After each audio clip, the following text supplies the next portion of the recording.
On the basis of trending we can only predict what is going to happen।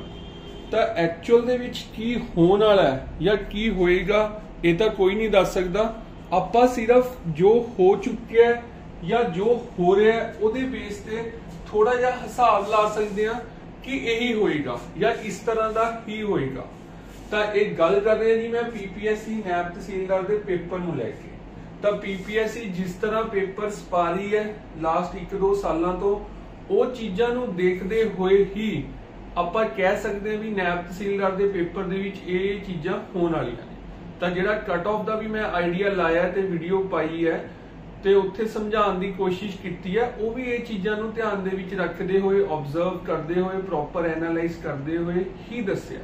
Actual ਚ ਜੋ ਹੋਣਾ ਉਹ ਤਾਂ 22 ਮਈ ਤੋਂ ਬਾਅਦ ਹੀ ਪਤਾ ਲੱਗੇਗਾ, ਪਰ ਕੁਝ ਚੀਜ਼ਾਂ ਹੈਗੀਆਂ ਨੇ ਜਿਹੜੀਆਂ ਪਾਸਟ ਨੂੰ ਦੇਖਦੇ ਹੋਏ ਐਸਟੀਮੇਸ਼ਨ ਜਿਹਨੂੰ ਕਹਿੰਦੇ ਨੇ ਜਾਂ ਐਨਾਲਾਈਸਿਸ ਕਹਿ ਸਕਦੇ ਹੋ ਜਾਂ ਪ੍ਰਿਡਿਕਸ਼ਨਸ ਕਹਿ ਸਕਦੇ ਹੋ ਉਹ ਕਰ ਸਕਦੇ ਹੋ। ਤਾਂ ਉਹੀ ਚੀਜ਼ਾਂ ਨੂੰ ਦੇਖਦੇ ਹੋਏ ਉਸੇ ਤਰ੍ਹਾਂ ਦਾ ਪੇਪਰ ਸੋਚਦੇ ਹੋਏ ਅੱਜ ਆਪਾਂ ਡਿਸਕਸ ਕਰਾਂਗੇ ਟਾਈਮ ਮੈਨੇਜਮੈਂਟ। ਵੀ ਜਿਹੜਾ ਪੇਪਰ ਆਉਣ ਵਾਲਾ ਹੈਗਾ ਜਾਂ ਤੁਸੀਂ ਹੁਣ ਟੈਸਟ ਸੀਰੀਜ਼ ਲਾ ਰਹੇ ਹੋ, ਠੀਕ ਹੈ, ਤਾਂ ਤੁਸੀਂ ਟੈਸਟ ਸੀਰੀਜ਼ ਦੇ ਵਿੱਚ 2 ਘੰਟੇ ਦਾ ਜਿਹੜਾ ਪੇਪਰ ਦੇ ਰਹੇ ਹੋ ਉਹਦੇ ਵਿੱਚ ਟਾਈਮ ਮੈਨੇਜਮੈਂਟ ਕਿਸ ਤਰ੍ਹਾਂ ਕਰ ਰਹੇ ਹੋ, ਕਿੰਨਾ ਟਾਈਮ ਕਿਹੜੇ ਕੁਐਸਚਨ ਨੂੰ ਦੇ ਰਹੇ ਹੋ, ਕਿੱਥੋਂ ਸਟਾਰਟ ਹੋ ਰਹੇ ਹੋ, ਪਹਿਲਾਂ ਜੀਐਸ ਕਰ ਰਹੇ ਹੋ, ਪਹਿਲਾਂ ਲੌਜੀਕਲ ਰੀਜ਼ਨਿੰਗ ਕਰ ਰਹੇ ਹੋ, ਕਿਹੜੀ ਚੀਜ਼ ਪਹਿਲਾਂ ਕਰ ਰਹੇ ਹੋ ਕਿਹੜੀ ਬਾਅਦ ਦੇ ਵਿੱਚ ਕਰ ਰਹੇ ਹੋ, ਕਿਸ ਨੂੰ ਕਿੰਨਾ ਟਾਈਮ ਦੇਣਾ ਚਾਹੀਦਾ ਹੈ, ਤੁਸੀਂ ਕਿੰਨਾ ਦੇ ਰਹੇ ਹੋ, ਕੀ ਉਹ ਸਹੀ ਹੈ ਜਾਂ ਗਲਤ ਹੈ ਜਾਂ ਕੀ ਹੋਣਾ ਚਾਹੀਦਾ। ਅੱਜ ਆਪਾਂ ਉਹਦੇ ਬਾਰੇ ਡਿਸਕਸ ਕਰਦੇ ਹਾਂ। ਤਾਂ ਆਬਵੀਅਸਲੀ ਸਭ ਤੋਂ ਪਹਿਲਾਂ ਆਪਾਂ ਇਹ ਮੰਨ ਕੇ ਚੱਲਦੇ ਹਾਂ ਕਿ ਜਿਹੜਾ ਪੇਪਰ ਹੈਗਾ ਉਹ ਕਿਸ ਤਰ੍ਹਾਂ ਦਾ ਆਏਗਾ। ਜਿਹੜਾ ਮੈਥਸ ਰੀਜ਼ਨਿੰਗ ਹੈਗਾ ਜਿਸ ਚੋਂ 40 ਕੁਐਸਚਨਸ ਆਣੇ ਨੇ ਤਾਂ ਉਹਦੇ ਵਿੱਚੋਂ ਇਹ ਮੰਨ ਕੇ ਚੱਲਦੇ ਹਾਂ ਕਿ 38 39 40 ਤੁਹਾਡੇ ਇੰਨੇ ਕੁਐਸਚਨਸ ਅਟੈਂਪਟ ਹੋਣੇ ਚਾਹੀਦੇ ਆ ਤੇ ਦੇ ਸਾਰੇ ਸਹੀ ਹੋਣੇ ਚਾਹੀਦੇ। ਇਸ ਤਰ੍ਹਾਂ ਦਾ ਲੈਵਲ ਰਹਿਣ ਵਾਲਾ। ਬਟ ਨਾਲ ਕੰਡੀਸ਼ਨ ਹੈਗੀ ਹੈ ਕਿ ਜਿਹੜੇ ਤੁਸੀਂ ਇਹ 38 39 ਕੁਐਸਚਨਸ ਕਰਨੇ ਨੇ 40 ਕੁਐਸਚਨਸ ਕਰਨੇ ਨੇ ਉਹਨੂੰ ਤੁਸੀਂ ਟਾਈਮ ਕਿੰਨਾ ਕੁ ਦੇਣਾ, ਉਹ ਚੀਜ਼ ਵੀ ਬਹੁਤ ਮੈਟਰ ਕਰੇਗੀ।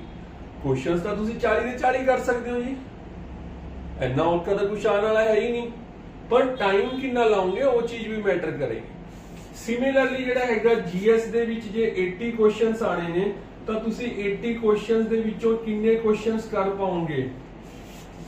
ਹੁਣ ਤੁਸੀਂ ਇਹ ਕਹੋਗੇ ਵੀ ਇਹ ਤਾਂ ਤਿਆਰੀ ਤੇ ਮੈਟਰ ਕਰਦਾ ਵੀ ਤੁਹਾਡੀ ਜਿੰਨੀ ਵਧੀਆ ਤਿਆਰੀ ਉਹਨੇ ਵਧੀਆ ਕੁਐਸਚਨਸ ਕਰ ਲਓਗੇ, ਬਿਲਕੁਲ ਸਹੀ ਗੱਲ ਹੈ।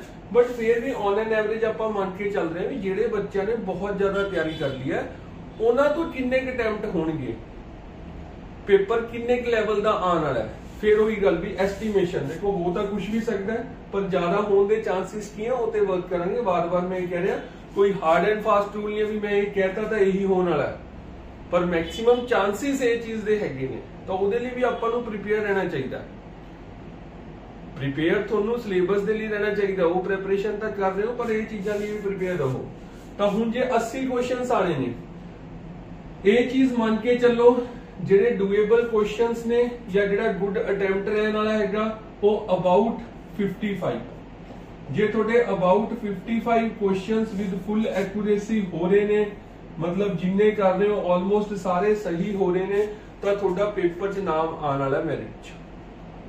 ਇਹ ਚੀਜ਼ ਤੁਸੀਂ ਮੰਨ ਕੇ ਚੱਲ ਸਕਦੇ ਹੋ ਕਿਉਂਕਿ ਇਸ ਵਾਰ ਨੈਗੇਟਿਵ ਮਾਰਕਿੰਗ ਹੈਗੀ ਆ ਬਹੁਤ ਜ਼ਿਆਦਾ ਇਫੈਕਟ ਪਾਏਗੀ, ਤੁਸੀਂ ਦੇਖ ਲਿਓ ਚੀਜ਼। ਹੁਣ ਇਹਦੇ ਵਿੱਚ ਜਿਹੜਾ ਹੈਗਾ ਵੀ ਇਹਨੂੰ ਅਟੈਂਪਟ ਕਿਸ ਤਰ੍ਹਾਂ ਕਰਨਾ ਚਾਹੀਦਾ ਤਾਂ ਅਟੈਂਪਟ ਕਰਨ ਦਾ ਬੈਸਟ ਮੈਥਡ ਇਹੀ ਮੰਨਿਆ ਜਾਏਗਾ ਮੇਰੇ ਵੱਲੋਂ। ਮੈਨੂੰ ਕੀ ਸਹੀ ਲੱਗਦਾ ਕਿ ਤੁਸੀਂ ਸਟਾਰਟ ਹੋ ਜੀਐਸ ਤੋਂ। ਫਸਟ ਗੋ ਦੇ ਵਿੱਚ ਜਿਹੜੇ ਤੁਹਾਨੂੰ ਕੁਐਸਚਨਸ ਐਵੇਂ ਲੱਗਦੇ ਆ ਵੀ ਤੁਹਾਡੇ 100% ਟਰੂ ਨੇ ਵੀ ਜੋ ਮਰਜ਼ੀ ਹੋ ਜਾਏ ਗਲਤ ਹੋ ਹੀ ਨਹੀਂ ਸਕਦੇ, ਪੜਿਆ ਨਾਲ ਦੀ ਨਾਲ ਵਿਦਆਊਟ ਐਨੀ ਡਾਊਟ ਤੁਹਾਨੂੰ ਪਤਾ ਲੱਗ ਗਿਆ ਵੀ ਇਹਦਾ ਆਪਸ਼ਨ ਇਹ ਹੈ ਕੀਤਾ, ਤਾਂ ਫਸਟ ਗੋ ਦੇ ਵਿੱਚ ਉਹ ਕੁਐਸਚਨਸ ਕਰੋ।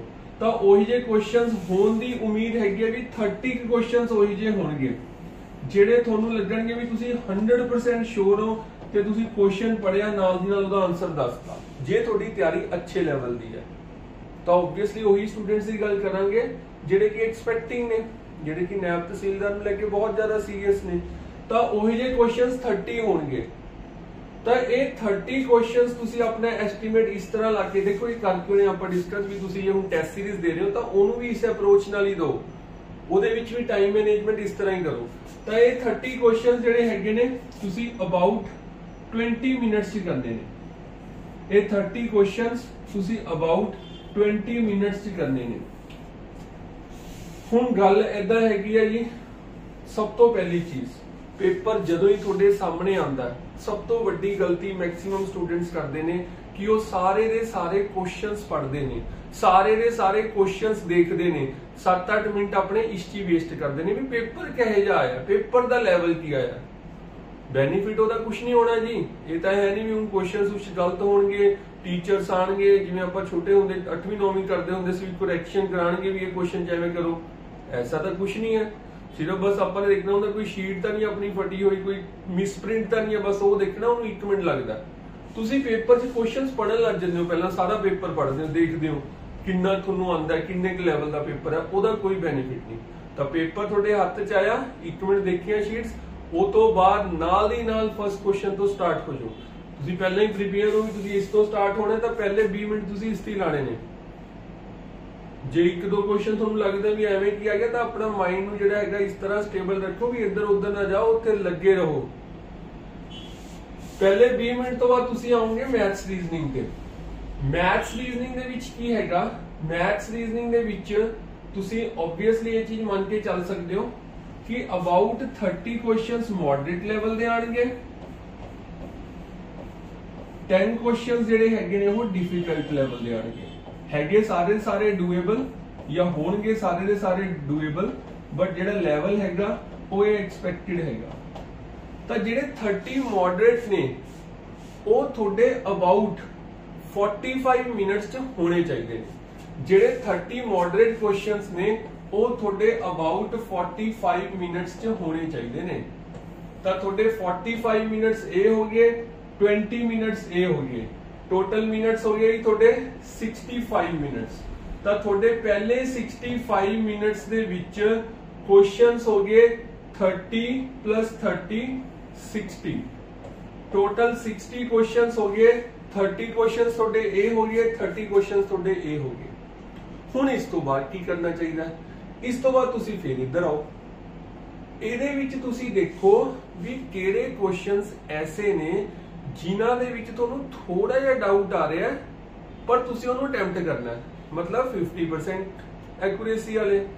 जिवें तुहानू ਇਹ लगेगा कि ਇਹ 2 ऑप्शंस ਤਾਂ हो ही नहीं सकते, ਇਹ 2 ऑप्शंस चों आंसर होएगा, ਤਾਂ ਉਹਨਾਂ ਦੇ ਉੱਤੇ पूरा दिमाग लाओ, अपनी सारी नॉलेज नू रीकॉल करो, सारा डाटा नू रीकॉल करो भी जदों तुसी ये पढ़ रहे सी तां एवें पढ़िया सी, ये कीता सी, वो सारी logical reasoning plus your knowledge ला के तुसी ओदा आंसर डिसाइड करोगे ते तुसी ओदा आंसर लाओगे।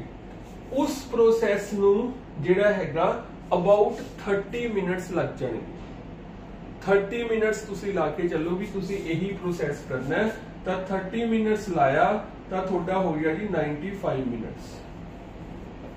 95 मिनट्स हो गए ते तुसी ये मन के चलो कि वो 30 मिनट्स दे विच तुसी अबाउट इत्थे जिहड़ा हैगा 25 क्वेश्चंस होर करोगे, तुहानू 25 क्वेश्चंस होर करने पैणगे, ठीक है। तो 25 क्वेश्चंस तुहाडे हो जाणगे ते तुहाडे जिहड़े हैगे ने क्वेश्चंस टोटल हो जाणगे जी। पहला आपां सीगे 30 क्वेश्चन हो कीते, 30 कीते 60 ते 25 हुण हो कर ले, तो क्वेश्चन तुहाडे हो गए जी 85 क्वेश्चंस हो गए। टाइम हो गया जी 95 मिनट्स। टोटल टाइम कितना जी 120 मिनट्स। तो मिनट्स रह गए 25। हुण 25 मिनट्स रह गए। ये चीज तुसी इंश्योर कर चुके हो या पूरे श्योर हो कि तुसी 80 दे 80 क्वेश्चंस चंगी तरह पढ़ ले, 80 दे 80 क्वेश्चंस देख ले। तो इस चीज नू एश्योरेंस देने वास्ते तुसी पर्टिकुलरली 5 मिनट लगाने ने। तो दोबारा 80 दे 80 क्वेश्चंस तुसी देखोगे, कोई क्वेश्चंस पढ़न तो नहीं रह गया, तो जो देख रहे होंगे तो 1-2 क्वेश्चंस उस टाइम पे थोड़े हो जाएंगे।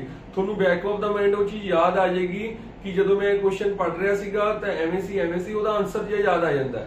पहला करते होंगे तो नहीं होएगा, 1-2 क्वेश्चन पेपर दे विच एवें जरूर होंदे ने।